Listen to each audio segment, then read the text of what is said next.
Hello, this is Victor at RestoreYourMercedes.com.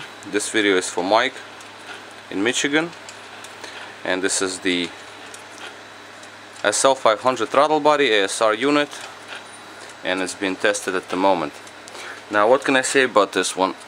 Now, the wires were perished, the usual, but I also had to open up potentiometer because it was extremely brittle, and I had to go inside and take a look at it. There was also a big piece of screw actually that I can show you. That is super amazing because I haven't seen anything like that in the history of fixing these throttle bodies. So let's go back and show you the screw. Now, I was actually very puzzled to find it. That's the reason I had to go inside the potentiometer case, because here's the piece. Basically, as you can see, it's the bolt, and this is the head that is completely sheared off. As you can see through it, you know. So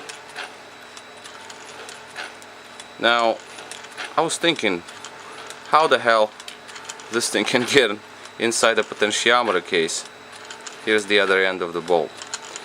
What happened was, somehow, I don't understand how, because that's really amazing, probably manufacturer's defect or so, the bolt that holds the motor, the head of it broke off, and somehow it traveled through this channel inside the potentiometer.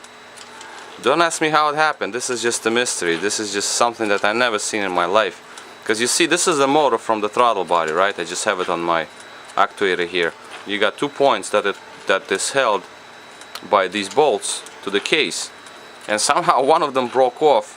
It's definitely something to do with manufacturer defect, and somehow the head only traveled in this channel here. There is a channel from one side to the other where wires pass, and it ended up in there. So the bolt got actually stuck on the brushes.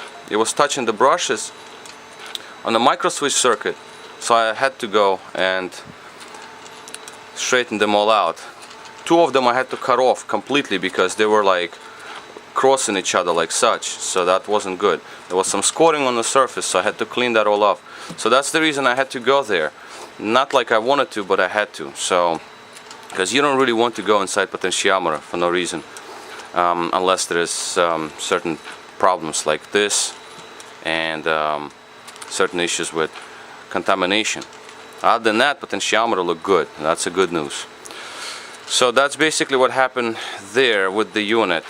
It's been on the bench already last night, so it's been hot, and today I just put it back on the bench before next unit goes in its place. So I just wanted to have it activated for as long as I can. So we can take a look at the temperature of the unit. As you can see, it's pretty hot, and that's been running for maybe an hour or so. So 106, 105. Usually get them up to like 110. But whenever the temperature is going to get higher today during the day, because right now I have 77 in here, so it's a heat wave in New York, so it's going to be over 90. It is definitely going to get above 110. But it was about that temperature yesterday, and the clutch coil didn't shut down. That's another reason why I haven't tested for a long time, and it's been active ever since, no problems. Now the wires, of course, repaired, replaced all the wires, cleaned up inside and out. This is the front of the unit. Show you the back real quick. So here's the back of the unit. So I had to disassemble it completely, so I cleaned it all off completely. Let's take a look at the readings that we get out of this unit. Okay, here we go. So in terms of readings, we have on idle, as you can see, that's idle, 4.24, like the top reading. 4.25, that's exactly what I see on them all. 0.46, 0.47, that's also right, exactly where I have them. most of the unit, pretty much all of them, have this very reading, so that's good. Micro switches, those two, when you move the throttle to open position, they switch to off on. Go back on idle, they switch to on off.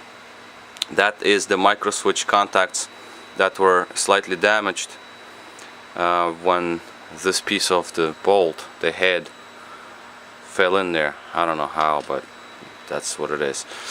So basically the readings here, what we need to see is we need to see readings change if throttle control module, e-gas module, sees any kind of changes in readings. Obviously it will, abnormal changes I would say, or no readings whatsoever, then the it will shut down the throttle body. So in this case it didn't happen. So that's basically covers it all pretty much at this point. So I'm gonna leave it on the bench like this, let it be. That's a little too fast.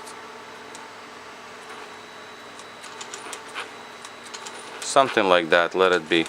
So it's gonna sit on the bench like this for a couple of more hours before next unit goes in. There's another unit that I have to go through. Somebody fixed it, but it doesn't work.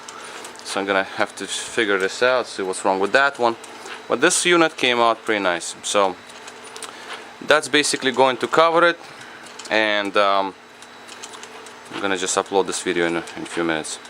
Alright, so this is all. This is Victor at restoreyourmercedes.com. Thank you for watching.